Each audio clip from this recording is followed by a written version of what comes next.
श्रीगंगावती नमः गंगावती नमः। ओ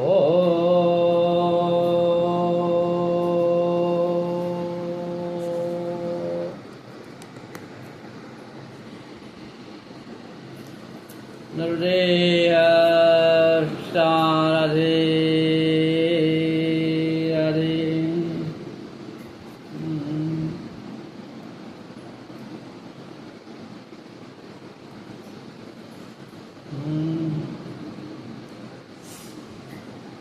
राधे कृष्णा। भगवत गीता यथारूप ज्ञान रूप के आगे आपसे मैं श्लोक 36 से श्री गणेश करता हूँ। पाप में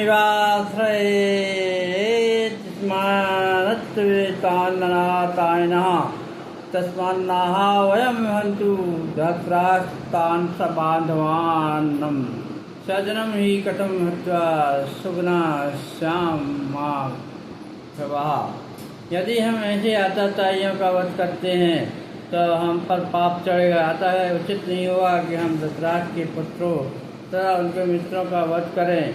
हे लक्ष्मीवती कृष्ण, इससे हमें क्या लाभ होगा और अपने कुटुंबी को मारकर इस प्रकार सुखी हो सकते हैं। तात्पर्य यह है कि वैदिक अनुसार आताशाही 6 प्रकार के होते हैं।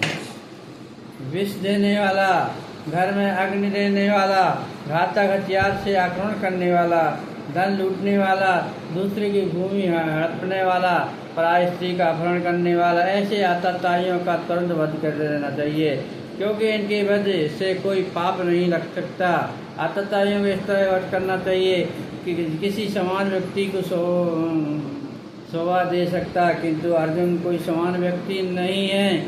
यह स्वभाव से साधु हैं, अतः उनके साधु के साथ विद्वत व्यवहार करना। अर्जुन कोई समान व्यक्ति नहीं है, वह स्वभाव से साधु हैं, अतः वह उनके साथ साधुवत व्यवहार करना चाहता था, किंतु इस प्रकार व्यवहार क्षत्रिय के लिए उपयुक्त नहीं है। यद्यपि राज्य के प्रशासन के लिए उत्तरदायी व्यक्ति को साधु प्रकृति का होना चाहिए, किंतु उससे कार्य नहीं होना चाहिए। उदाहरण भगवान राम इतने साधु थे कि आज भी लोग राम राज्य में रहना चाहते हैं, किंतु उन्होंने कभी कायरता प्रदर्शित नहीं की। रावण आतताई था, क्योंकि वह राम की पत्नी सीता का अपहरण करके ले गया था, किंतु राम ने उसे ऐसा पाठ पढ़ाया जो विश्व इतिहास में विजोड़ है। अर्जुन के प्रसंग में विशिष्ट प्रकार की आतताइयों से भेंट होती है। ये है कि उनके निजी पितामह, आचार्य, मित्र, पुत्र इत्यादि, इसके लिए अर्जुन ने विचार किया कि उनके प्रति वह समान आतताइयों जैसा कट व्यवहार ना करे। इसके अतिरिक्त साधु पुरुषों को तो क्षमा करने की सलाह दी जाती है। साधु पुरुषों के लिए ऐसे आदेश किसी राजनीतिक आपातकाल से अधिक महत्व रखते हैं। इसलिए अर्जुन ने विचार किया कि राजनीतिक कारणों से स्वजनों का वध करने की अपेक्षा धर्म तथा सदाचार की दृष्टि से उन्हें क्षमा कर देना श्रेयस्कर होगा। अतः क्षणिक शारीरिक सुख के लिए इस तरह का वध करना लाभप्रद भी नहीं होता।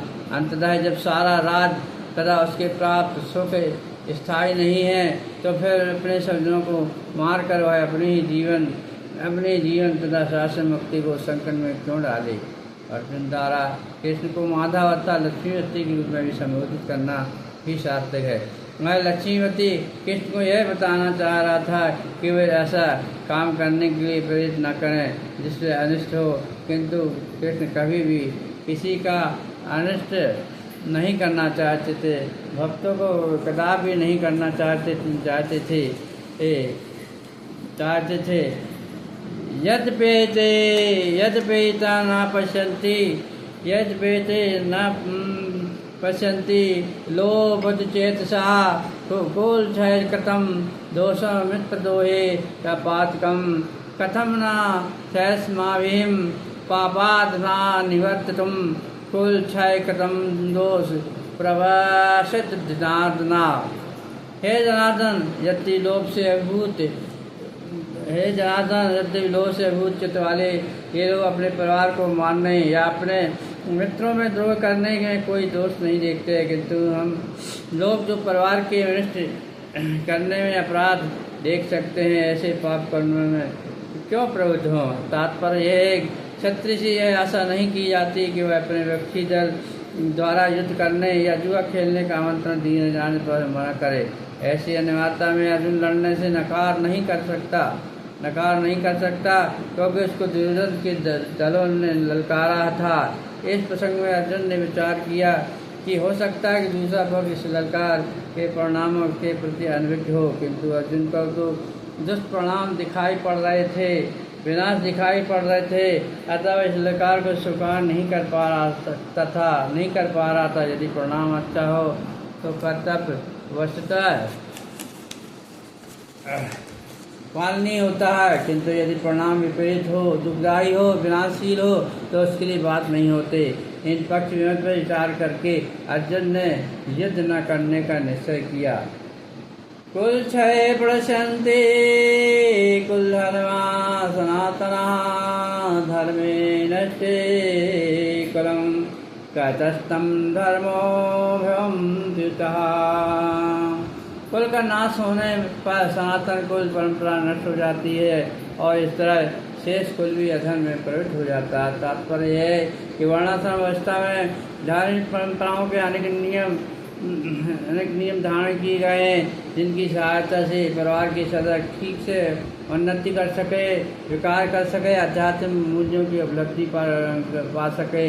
परिवार में जन्म से लेकर मृत्यु तक के सारे संस्कारों के लिए वयोवृद्ध तक उत्तरदायी होते हैं, किंतु इन वयोवृद्धों की मृत्यु के साथ संस्कार संबंधी पारिवारिक परंपराएं रुक जाती हैं और परिवार के जो तरुण सदस्य बचे रहते हैं अधर्ममय वैष्णव में प्रवृत्त होने से मुक्ति लाभ से वंचित रह सकते हैं। अतः किसी भी कारणवश परिवार के वयोवृद्धों का व्रत करना चाहिए।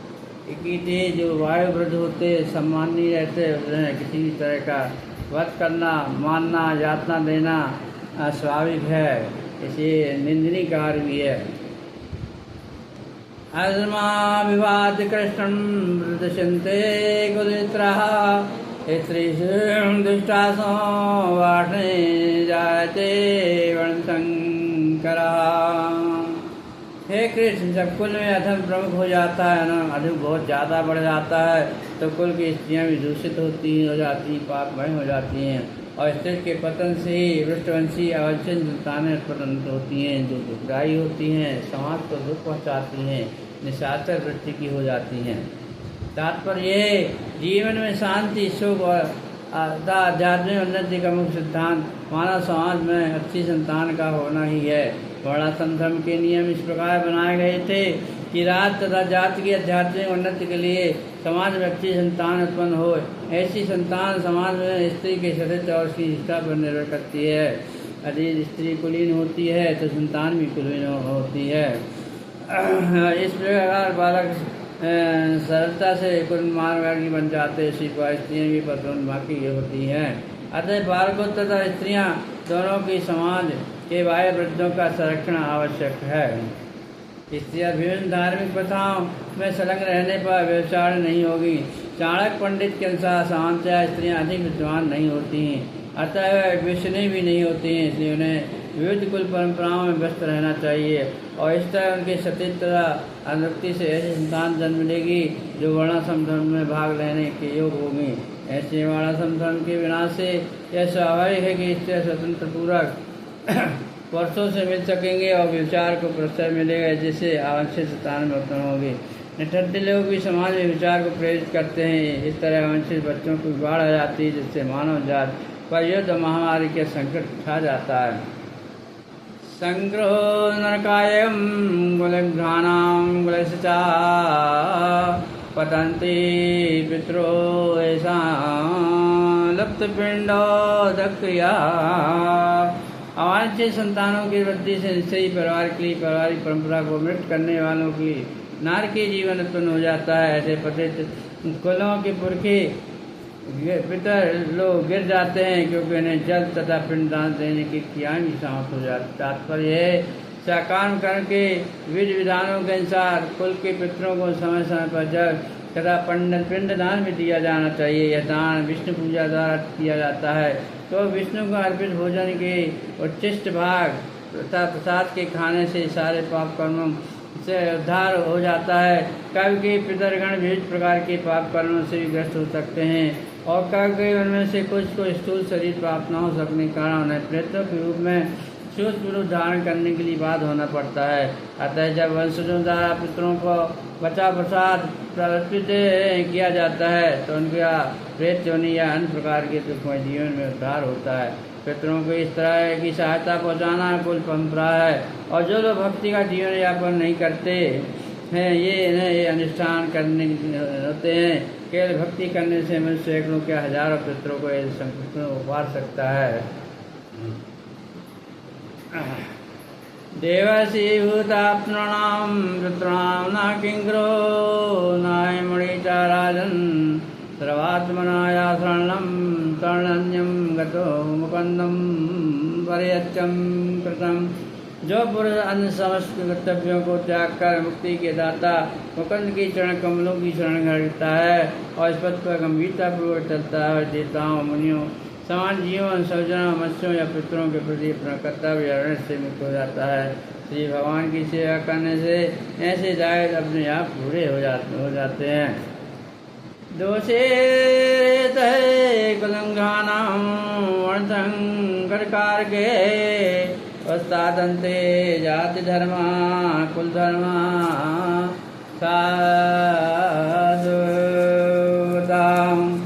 जो लोग परंपरा को व्यस्त करते हैं इस तरह अवश्य संतानों की जन्म देते हैं उनके दुष्कर्मों से सब प्रकार की समुदायिक घटनाएं तथा पारिवारिक कल्याण कार्य नष्ट हो जाते हैं। तात्पर्य सनातन धर्म या वर्णाश्रम धर्म द्वारा निर्धारित मानव समाज की चारों वर्णों के लिए समुदायिक योजनाएं तथा पारिवारिक कल्याण कार्य श्री अमृत है कि मनुष्य चरण मोक्ष प्राप्त कर सके।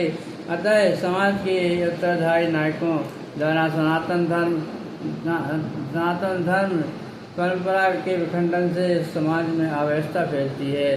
फलस्वरूप लोग जीवन की अवधि विष्णु को भूल जाते हैं, भगवान को भूल जाते हैं, नारायण को भूल जाते हैं। ऐसे नायक अंधे कहलाते हैं। जो लोग इनका अनुगमन करते हैं निश्चय को व्यवस्था की अग्रसर हो जाते हैं। उत्पन्न कुल धर्माणां मनुष्याणां जनार्दना नरके नैतं वासो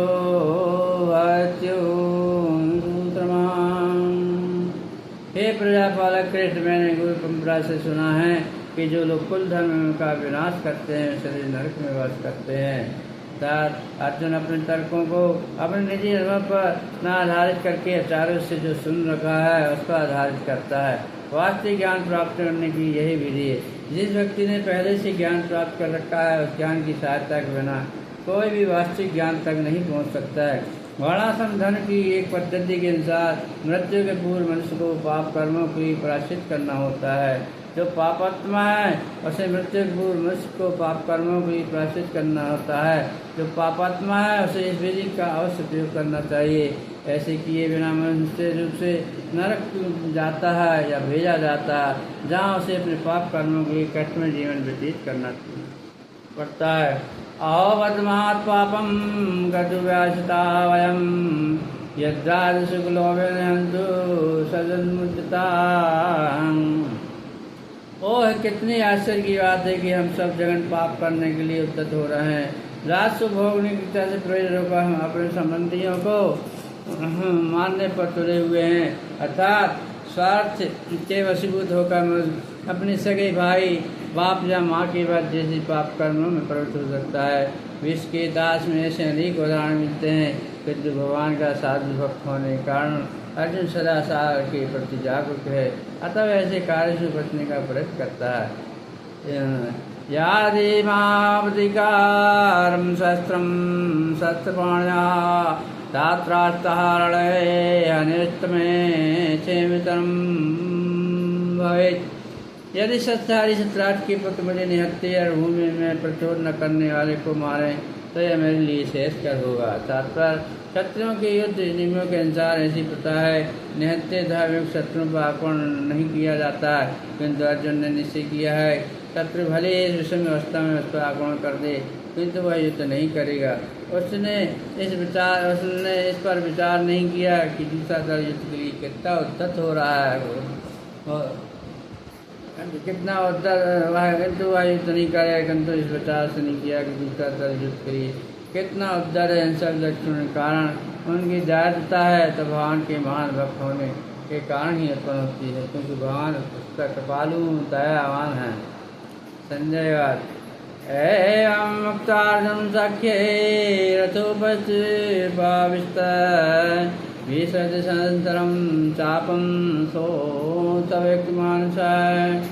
संजय ने कहा, युद्ध भूमि में इस प्रकार कहकर अर्जुन ने अपना ढूंढता बाण एक और रख दिया और शोक संचित से रथ के आसन पर बैठ गया। तात्पर अपने शत्रु की स्त्री का अवलोकन करते समय अर्जुन रथ पर खड़ा हो गया था, किंतु वो शोक से इतना संतप्त हो उठा था कि उसके धनुष बाण एक और रखकर रथ के आसन पर पुनः बैठ गया।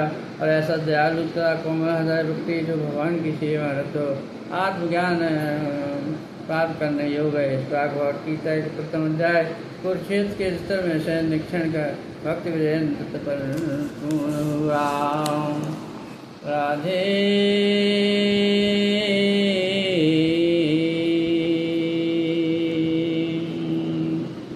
अध्याय 2। आपके यहाँ गीता का सार कर रहा हूँ। तम तदा प्राविष्टम रूणांगलेक्षणम विसंतमिदं वाक्यवान् मधुसूदन। संजय ने कहा, कर्ण से व्याप्त शोक अश्रु नेत्रों वाले अर्जुन को देखकर मधुसूदन कृष्ण ये शब्द गए। भौतिक पदार्थों के प्रति करुणा शोकता से सभी असली आत्मा को न जानने के लक्षण हैं। शाश्वत आत्मा के प्रति करुणा ही आप साक्षात्कार है। इस लोक में मधुसूदन सत्वपूर्ण है। कृष्ण ने मधु नामक असुर का वध किया था और अर्जुन चाह रहा था कि कृष्ण ज्ञान रूपी असुर का वध करे, जिसने उसे कर्तव्य से विमुक्त कर रखा है। यह कोई नहीं जानता कि करुणा का प्रयोग कहाँ होना चाहिए। डूबते हुए मनुष्य के वस्त्रों की करुणा मुक्ता होगी। अज्ञान सागर में गिरे हुए मनुष्य को केवल उसके बाहरी पहनावे अथवा स्थूल शरीर की रक्षा करके नहीं बचाया जा सकता। जो इसे नहीं जानता बाहरी पहनावे के लिए शोक करता है, सूत्र चलाता है, अर्थात वह वृथा ही शोक करता है। अर्जुन तो क्षत्रिय था, अतः उसने ऐसे आचार की आशा न थी, किंतु भगवान कृष्ण ज्ञानी पुरुष के शोक को विनष्ट कर सकते हैं। इसी उद्देश्य से उन्होंने भगवत गीता को उपदेश दिया। यह अध्याय हमें भौतिक शरीर तथा आत्मा में विश्लेषिक अत्यंत आत्म साक्षात्कार का उपदेश देता है, जिसकी व्याख्या परम अधिकारी भगवान कृष्ण द्वारा की गई है। साक्षात्कार तभी संभव है जब मनुष्य काम भाव से कर्म करे, आत्मभूत को प्राप्त करे। कुतस्त्वागस्मृतं विस्मय समुपस्थितम् अनार्यान् दृष्टं स्वर्ग्यं गीतकं। श्री भगवान जी कृष्ण कहते हैं, हे अर्जुन, तुम्हारे मन में कलमश आया कैसे? है उस मनुष्य के लिए तनिक भी अनुकूल नहीं है जो जीवन के मूल को जानता हो। इससे उस लोक की नहीं अब अभ्यस की प्राप्त होती तात्पर्य है। श्री कृष्ण भगवान अभिन्न है, इसलिए कृष्ण को संपूर्ण गीता में भगवान ही कहा गया है। भगवान परम सत्य की पराकाष्ठा है। परम सत्य का बोध ज्ञान की 3 अवस्थाओं में होता है। ब्रह्म या निर्विशेष सर्वव्यापी चिंतन चेतना परमात्मा या भगवान का अंतर्यामी रूप से समस्त जीवों के हृदय में तथा भगवान या श्री भगवान विष्णु का परम सत्य की यह धारणा इस प्रकार बताई गई। वदन्ति तद्वदिष्टं ज्ञानमद्यं ब्रह्मेति परमात्मेति भगवानेति शब्दते। परम सत्य का ज्ञाता परम सत्य का अनुभव ज्ञान की 3 अवस्थाओं में करता है, और ये सब अवस्थाएं एक रूप हैं।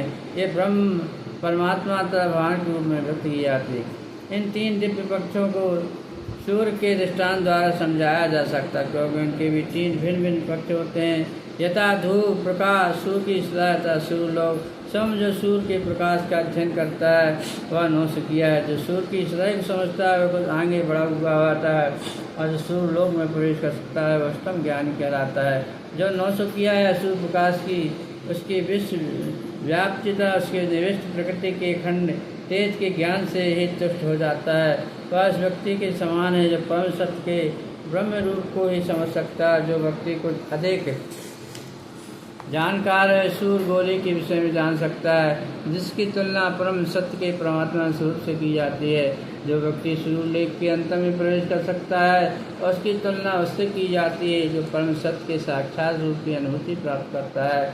अतः जिन भक्तों ने परम सत्य के भगवान स्वरूप का साक्षात्कार किया है, वो सर्वोच्च अध्यात्मवादी है। यदि परम सत्य के अध्ययन में रत सारे जाति एक ही विषय के अध्ययन में लगे हुए हैं। सूर्य का प्रकाश, सूर्य का गोला तथा सूर्यलोक की भीतरी बातें तीनों को एक दूसरे से विलग नहीं किया जा सकता। फिर भी तीनों अवस्थाओं के अतीता एक ही श्रेणी के नहीं होते हैं।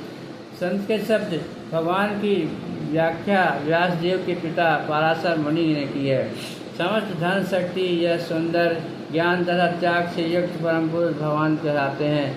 ऐसे अनेक व्यक्ति हैं जो अत्यंत धनी हैं, अत्यंत शक्तिमान हैं, अत्यंत सुंदर हैं, अत्यंत विख्यात विज्ञानता विरक्त भी है, किंतु कोई साधकार यह नहीं कह सकता कि उसके पास सारा धन शक्ति आदि है।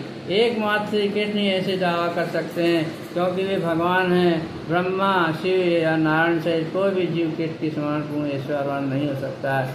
अतः ब्रह्म संहिता में स्वयं ब्रह्मा जी का निर्णय है कि कृष्ण स्वयं भगवान है, ना तो कोई उनके तुल्य है, न उनसे बढ़कर है। यदि स्वामी या भगवान है तो गोविंद रूप में जाने जाते और समस्त कारणों के परम कारण हैं। ईश्वरम परम कृष्ण सिद्धानंद विग्रह गोविंदम सर्वकारण कारकम। ऐसे अनेक पुरुष हैं जो भगवान के गुणों से युक्त हैं, किंतु कृष्ण परम है, क्योंकि उनसे बढ़कर कोई नहीं है। ये परम पुरुष है, उनका शरीर सत्ता नंदमय है, वे आदि भगवान गोविंद है और समस्त कारणों के भी कारण है। भगवत में भी भगवान के नाना अवतारों की सूची प्रस्तुत की गई है, किंतु कृष्ण को आदि भगवान बताया गया है, जिनसे अनेक अवतार तथा ईश्वर का विस्तार करते हैं। एते जांजकलापुंसम गृह्णातु भगवान स्वयं इंद्राद विज्ञाकुलम लोकमण्यन्ते युगे युगे। यहाँ पर वर्णित सारे अवतारों की सूचियाँ तो भगवान की अंश कलाओं अतः पूर्ण कलाओं की है, किंतु कृष्ण स्वयं भगवान है। अतः कृष्ण आदि भगवान परम सत्य परमात्मा तथा निविष्ट ब्रह्मा दोनों के अधिगम है। भगवान की उपस्थिति में अर्जुन द्वारा शोधनों के लिए शोक करना सर्वथा शोभनीय है। अतः कृष्ण ने कुछ सबसे अपना स्तर व्यक्त किया है। आर जैसी सब जाति के किसी व्यक्ति से ऐसी मलिनता की उम्मीद नहीं की जाती। आर शब्द उन व्यक्तियों पर लागू होता है जो जीवन के मूल को जानते हैं और जिनकी शब्दा आज साक्षात्कार में निर्भर करती है। देहात बुद्धि से प्रेरित मनुष्यों को यह ज्ञात नहीं रहता कि जीवन का उद्देश्य परम सत्य है, विष्णु या भगवान के साक्षात्कार है। वे तो भौतिक जगत के बाह्य स्वरूप से मोहित हो जाते हैं। अतः वह यही नहीं समझ पाते कि मुक्ति क्या है। जिन पुरुषों को भौतिक बंधन से मुक्ति का कोई ज्ञान नहीं होता, वे अनार कहलाते हैं। यदि अर्जुन क्षत्रिय था, किंतु युद्ध से विचलित होकर वह अपने कर्तव्य से चित्त हो रहा था, अर्थात अलग हो रहा था। उसकी यह कायरता अन्यायों के लिए भी शोभा नहीं देने वाली हो सकती है। कर्तव्य पद से इस प्रकार का विचलन न आध्यात्मिक जीवन की प्रगति करने में सहायक बनता है, न इससे संसार में ख्याति प्राप्त हो सकती है। भगवान कृष्ण ने अर्जुन द्वारा प्रसन्न पर इस प्रकार की करुणा का अनुमोदन नहीं किया है। क्लैप्यमासमागमः पादने तपस्पतते श्रोत्रं मध्योजलंतर्तुपताम्। हे प्रतापोत्र, इस हीन नपुंसकता को प्राप्त मत हो, यह तुम्हें शोभा नहीं देते। हे शत्रुओं के दमन करता, हृदय की क्षुद्र दुर्बलता को त्याग कर युद्ध के लिए खड़े हो जा। भगवान कृष्ण अर्जुन से कहते हैं, दादा अर्जुन को प्रतापुत्र के रूप में संबोधित किया है। प्रथा कृष्ण के पिता वासुदेव की बहन थी, अतः कृष्ण के साथ अर्जुन का रक्त संबंध था। यदि क्षत्रिय पुत्र लड़ने से मना करता है तो वह नाम का क्षत्रिय कहलाता है, और यदि ब्राह्मण पुत्र अवित्कार करता है तो नाम का ब्राह्मण होता है। ऐसे क्षत्रिय तथा ब्राह्मण अपने पिता के अयोग्य पुत्र होते हैं। अतः कृष्ण यह नहीं चाहते कि अर्जुन अयोग्य क्षत्रिय पुत्र कहलाए। अर्जुन कृष्ण का घनिष्ठ मित्र भी था और कृष्ण प्रत्यक्ष रूप से उनके रथ का संचालन कर रहे थे, किंतु इन सब गुणों के होते हुए भी यदि अर्जुन एक भूमि को छोड़ता है तो यह अत्यंत निंदनीय कार्य होगा। अतः कृष्ण ने कहा है कि ऐसी प्रति अर्जुन की वृत्ति को शोभा नहीं देती है। अर्जुन यह तक कर सकता था कि परम पूज्य भी सोचने के प्रति दृष्टि के कारण इस भूमि छोड़ रहा है, किंतु कृष्ण ऐसी उदारता को केवल हृदय दुर्बल मानते तथा हृदय की दुर्बलता या कमजोरी मानते हैं। ऐसी झूठी उदारता का अनुमोदन एक भी शास्त्र नहीं करता है। अतः तुम जैसे व्यक्ति को श्री कृष्ण की प्रत्यक्ष निर्देश ऐसी उदारता या तथाकथित अहिंसा का प्रचार में। राधे। दोस्तों, आज यही विश्राम कर रहा हूँ। इसके बाद आपको अगले दिन इसके आगे का ज्ञान चर्चा प्रारंभ में से आपको प्रभावित किया जाएगा। आप मुझे आज्ञा दीजिएगा। राधे कृष्ण, राधे कृष्ण, राधे कृष्ण, राधे कृष्ण, कृष्ण राधे कृष्ण, राधे राधे कृष्णा। कृष्ण कहो जैसा जग में दो सुंदर नाम। कृष्ण कहो चाहे श्याम जग में दो सुंदर नाम। कृष्ण कहो चाहे श्याम जग में दो सुंदर नाम। कृष्ण कहो चाहे श्याम जग में दो सुंदर नाम। सीताराम राधे श्याम, राधे श्याम, राधे राम। सीताराम राधे श्याम कृष्ण कसम। ओ गीता वाले सांवरे, तुम गीता को सुना। हृदय में प्रेम की तू मुरली बजा। विषय बेशुमार हैं, कौरव हजार हैं। जीव भी अर्जन जाए घबरा। कामना के कौरवों ने उद्यम मचाया है। शरीरा सारा ही शरीर कुरुक्षेत्र बनाया है। पापों की सेना मुझे रही सता। मन दुर्योधन के साथी अनेक। मन दुर्योधन के साथी अनेक हैं। काम क्रोध शकुनी दुशासन सब एक हैं। कैसे मैं मारूं ने ये बता। कैसे मैं मारूं ने ये बता। जिंदगी है रण भूमि ये जहाँ। मेरे यश रथ का तू ही रथवान है। कर्मों के घोड़ों को तू चाबुक लगा। कर्मों के घोड़ों को तू चाबुक लगा।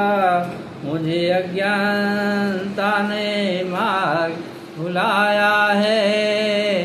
तभी प्रेमी तेरा हाथ तेरे दर पे आया है। देखे दिव्य ज्योति से रास्ता दिखा। संग सखा सब तज गए, कौन नवैयों सा। कहो नानक इस विपत में टेक रघुनाथ कृष्ण चंद्र की जय। राधे कृष्णा कृष्ण राधे।